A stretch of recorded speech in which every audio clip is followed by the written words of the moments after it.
Welcome back to Poorly Educated Today in the News, the only news show brave enough to ring in the new year with the same optimism your redneck cousin has when he tells the tow truck driver, "No, I swear she'll crank this time." It is December 31st, 2025, the final day of a year so chaotic even Nostradamus would have said, nope. Segment 1. Mar-a-Lago Peace Deal, 95% done and 200% weird. Well, folks, President Trump and President Zelensky met at Mar-a-Lago, proving once again that nothing says global peace like hashing out Europe's borders next to a golf course shaped like a burned hash brown. Trump said the peace deal is 95% done, which means there's a 95% chance he's measuring on the same scale he used for crowd sizes. And they've got a 20-point plan. Because if there's one thing guaranteed to end a war, it's a plan with more points than your redneck uncle's deer story. The wildest twist? They're talking about turning the Donbass into a free trade zone. Apparently, when land disputes get tough, America goes full flea market mode. Next thing you know, they'll be selling knockoff Ukrainian jerseys between artillery craters. Trump even said Putin wants to see the deal happen, which is exactly what I'd say too if America had the keys to my economy. It's like when a redneck says, "Yeah, I totally want to quit drinking," while holding 2 beers and a gas can. Segment 2. Minnesota's money spigot gets turned off like a bad well pump. HHS froze all child care payments to Minnesota over fraud investigations, which is basically the federal government saying, "Hey Minnesota, we heard about your daycare drama, and we're grounding the whole state." And not just grounding, they unplugged the entire house. The administration says Somali daycare fraud could hit $100 million, thanks partly to a viral video. Imagine being a sovereign government whose financial decisions now depend on TikTok. Somewhere James Madison is staring down from heaven yelling, "I didn't write the Federalist Papers for this." Governor Tim Walz said it's all political. Of course it is. Everything in 2025 is political. Even cinnamon-flavored snacks somehow got dragged into a culture war. My cousin called them woke churros. I still don't know what that means. But freezing funds to force biometric scans? That's how you know we're entering the era of new federalism, where Washington runs the states the same way your Meemaw runs Christmas dinner. You're not getting dessert until I see some compliance. Segment 3. Trump breaks out the veto pen, like it's a redneck Christmas gift. Trump vetoed 2 bipartisan bills, including one that would have built a water pipeline for 50,000 people in Colorado. Folks, nothing says America first, like telling your own rural supporters, "Hey, sorry about your poisoned water, but have you tried drinking Hope?" Lauren Boebert is furious. And when she's calling something a betrayal, you know somebody stepped in political cow manure. Then he vetoed a bill giving the Miccosukee tribe more control over their own village because they weren't cooperating on immigration. Imagine telling a sovereign tribe, "Hey, you can't manage your own land because you didn't show up to my border enforcement potluck." That's the new rulebook. Sovereignty. But make it conditional. This administration treats funding like a redneck treats fireworks. Hand it out fast, yank it away faster, and hope nobody loses a limb. Segment 4. The economy ends the year like a drunk on roller skates. The markets closed the year with huge gains, mostly because everybody's betting on AI like it's the second coming of sliced bread. Micron is up 248%. Palantir is up 139%. Meanwhile, my portfolio is up negative. You can't repossess hope, but you can sure try. The Fed is divided about interest rates. which is government speak for nobody knows what the hell is happening, but we're too proud to admit it.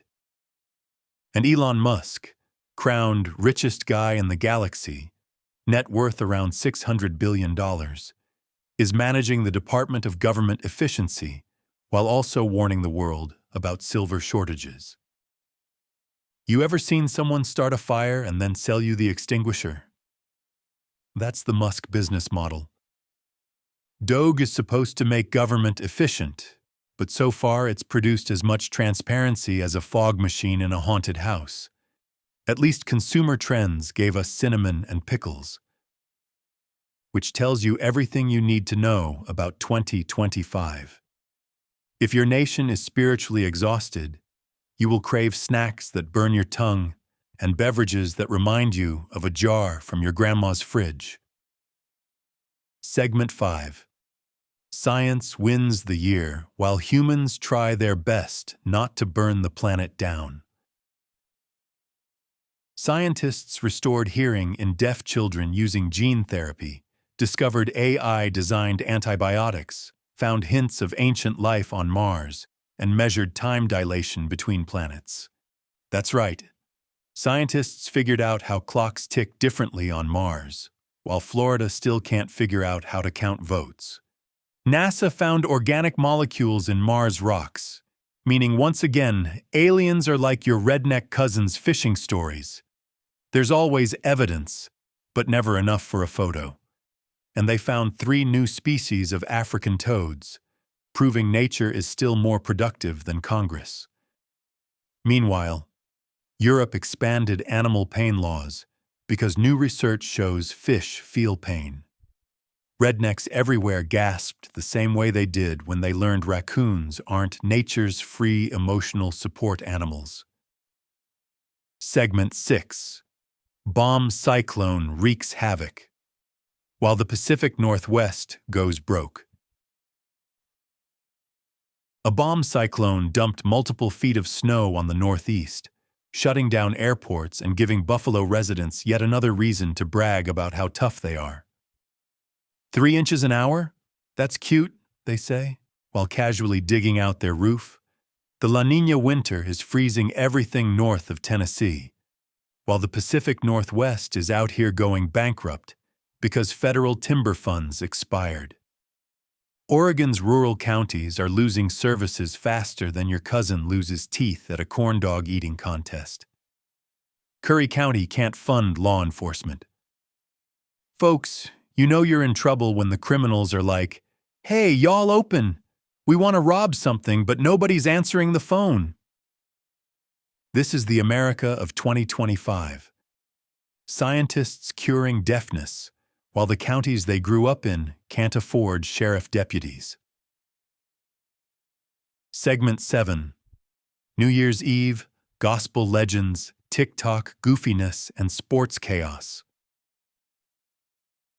We lost gospel legend Richard Smallwood, writer of Total Praise, and the tributes poured in nationwide.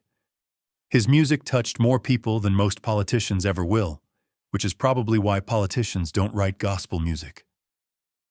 Times Square is celebrating the 100-year anniversary of the ball drop, despite a storm brutal enough to make penguins file complaints.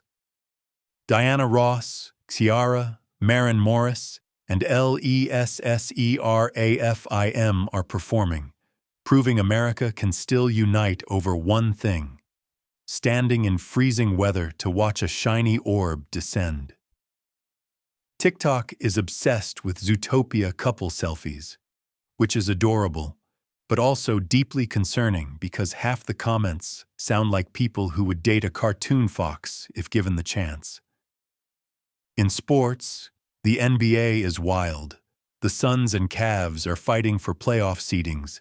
Shai Gilgeous-Alexander is playing like Michael Jordan got bitten by a radioactive maple leaf, and the NFL's playoff scenarios depend on DK Metcalf not getting suspended.